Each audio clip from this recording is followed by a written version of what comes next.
ఇప్పుడు నడుస్తున్నది electric vehicles యుగం. మన దగ్గర ఒకసారి ఛార్జింగ్ చేస్తే 250 నుంచి 850 కిలోమీటర్ల వరకు కార్లో హాయిగా వెళ్ళొచ్చు. అయితే చైనా కంపెనీ ఏకంగా 5 నిమిషాలు ఛార్జింగ్ చేస్తే చాలు 3000 కిలోమీటర్లు వెళ్లే కారుని రూపొందించింది.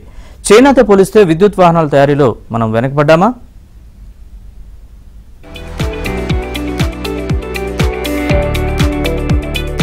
విద్యుత్ వాహనాల వాడకం దేశవ్యాప్తంగా గణనీయంగా పెరుగుతోంది. ముఖ్యంగా ద్విచక్ర కార్లు, బస్సుల విభాగాల్లో విక్రయాలు అధికంగా ఉన్నాయి.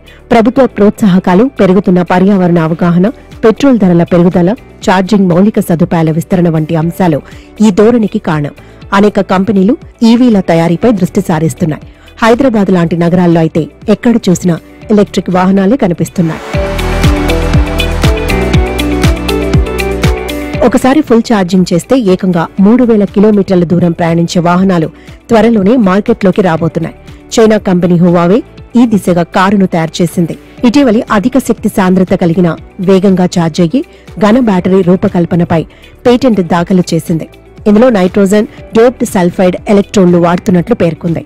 ఈ టెక్నాలజీ వల్ల కాలక్రమేణా బ్యాటరీ పనితీరు తగ్గిపోవడాన్ని నివారించవచ్చు. 5 నిమిషాల్లో పూర్తిగా ఛార్జ్ అవుతుంది. ఈ 3000 కిలోమీటర్ల ప్రయాణ దూరాన్ని China light duty vehicle test cycle ఆధారంగా లెక్కించారు. అమెరికా ఆధారిత ఈపీఏ టెస్ట్ సైకిల్ ప్రకారం ఇది సుమారు 2000 కిలోమీటర్ల వరకు ఉండొచ్చని అంచనా.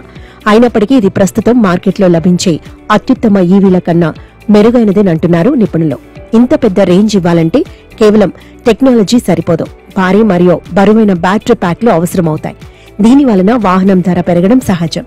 అయితే ఈ టెక్నాలజీని చిన్న, తేలికైన బ్యాటరీల తయారీకి ఉపయోగిస్తే 800 నుంచి 1000 కిలోమీటర్ల రేంజ్ కలిగిన కార్లను తక్కువ ధరలో తయారు చేయవచ్చు.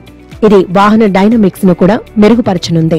బ్యాటరీ కిలోవాట్స్ బ్యాటరీ మనకి డిఫరెంట్ చాలా చైనాలో ఇన్ఫ్రాస్ట్రక్చర్ ఆటోమొబైల్స్ కూడా చాలా గ్రోత్గా ఉంటుంది వాళ్ళ దగ్గర.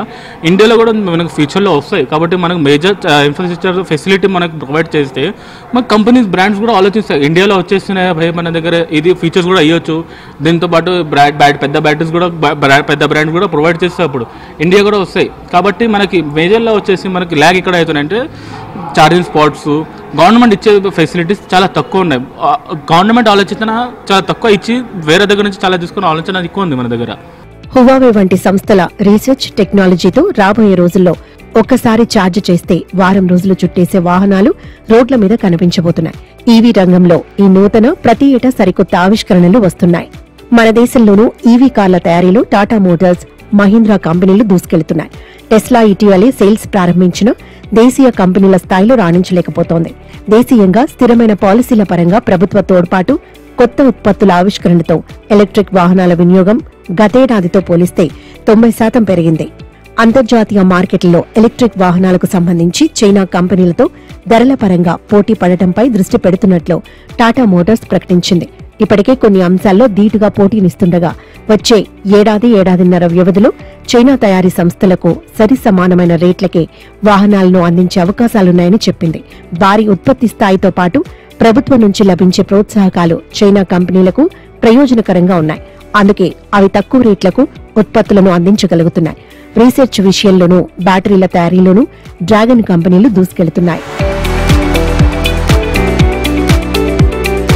చైనా, అమెరికాతో పోలిస్తే మన దేశంలో ఈవీల ఛార్జింగ్ స్టేషన్లు చాలా తక్కువగా ఉన్నాయి. ఈవీలు వాడకం వల్ల పర్యావరణానికి, ఆర్థికంగా కూడా చాలా ప్రయోజనాలున్నాయి. పెట్రోల్, డీజిల్ వాడకం తగ్గటం వల్ల కార్బన్ ఉద్గారాలు తగ్గుతాయి. ఇది వాతావరణ కాలుష్యాన్ని నియంత్రించడంలో సహాయపడుతుంది. ఈవీల ఛార్జింగ్ ఖర్చు పెట్రోల్ ధరల కంటే చాలా తక్కువ. ఇది సాధారణ మధ్యతరగతి కుటుంబాలకు ఆర్థికంగా ఉపశమనం. ప్రభుత్వం చొరవ తీసుకుని ఛార్జింగ్ స్టేషన్లు పెంచితే భవిష్యత్తులో దాదాపు అన్ని విద్యుత్ వాహనాలే కనిపిస్తాయి. ఇప్పుడు ఈవీస్ విషయంలో చూసుకుంటే మనకి చైనాతో మనం చాలా బ్యాక్వర్డ్ ఇస్తున్నాం. చైనా ఇప్పుడు ఏ స్టేజ్ నడుస్తుందంటే మనకి 5 మినిట్స్ ఛార్జింగ్తో పాటు వాళ్ళు 500 కిలోమీటర్స్ ఇస్తున్నారని వాళ్ళు ఒక కమిట్మెంట్ ఇస్తారు జనాలకి. ఈవీస్కి చాలా మంచిగా ప్రమోట్ చేస్తారు వాళ్ళు. మనకి ఇండియా కూడా జనాలు ఈవీస్ తీసుకోవడానికి చాలా ప్రేరణతో ఉంటారు. కాబట్టి వాళ్ళు ఎక్కడ ల్యాగ్ అవుతారంటే మనకి ఉన్న ఇన్ఫ్రాస్ట్రక్చర్ చూసుకుంటే చైనాతో మనం 10 years బ్యాక్గా నడుస్తున్నాం. అది ఎందుకు ఎక్కడ బ్లాక్ అవుతుంది మనకంటే మనకు కన్జ్యూమ్ చేయడానికి ఈవీస్ కోసం ఇన్ఫ్రాస్ట్రక్చర్ సరిగా లేదు అనమాట. అంటే ఎట్లా అంటే మీకు ఎవ్రీ 3 kilometers మనకి పెట్రోల్ పంప్స్ ఎట్లా మనకి నియరెస్ట్గా ఉంటాయి, మనకి ఈవీస్ అట్లా మనకి ఛార్జింగ్ స్పాట్లో మనకి 3 kilometers మనకి దగ్గరగా లేదు. అది ఒకవేళ అది మనకు చాలా మంచిగా ప్రొవైడ్ అవుతుండే మన కస్టమర్స్ కూడా చాలా తొందరగా ప్రమోట్ అవుతారు ఈవీస్ తీసుకోవడానికి. దేశంలో 2030 నాటికి ఈవీ మొత్తం వాహన విక్రయాల్లో 30% ఈవీలు ఉండాలన్నది కేంద్రం లక్ష్యం. ఇదే జరిగితే ఏటా చమురుపై ఖర్చు చేస్తున్న లక్షల కోట్ల విదేశీ మారక ద్రవ్యం మిగులుతుంది. ఈవీల రంగంలో 2030 నాటికి చేసే ఖర్చు 17.45 లక్షల కోట్లు దాటుతుందని నీతి ఆయోగ్ వెల్లడించింది. మౌలిక సదుపాయాలు, సాంకేతిక అంశాలు ఈవీలకు అడ్డంకిగా మారాయని, వాటిని అధిరోహిస్తే అమ్మకాలు మరింత పెరుగుతాయని పేర్కొంది. మన దేశంలో 2016లో 50,000 ఉన్న ఈవీల అమ్మకాలు 2024 నాటికి 20.8 లక్షలకు చేరాయి. వీటిలో 75% టూ వీలర్లు, 13% కార్లు. చైనాతో పోలిస్తే కొత్త బ్యాటరీల టెక్నాలజీపై పరిశోధనలు మన దగ్గర చాలా తక్కువ. ఇది పెరగాల్సిన అవసరం ఉంది. ఈవీల ధరలు సైతం మన దగ్గర ఎక్కువగా ఉంది. భారీ స్థాయిలో ఉత్పత్తులు చేస్తే రేట్లు తగ్గుతాయి.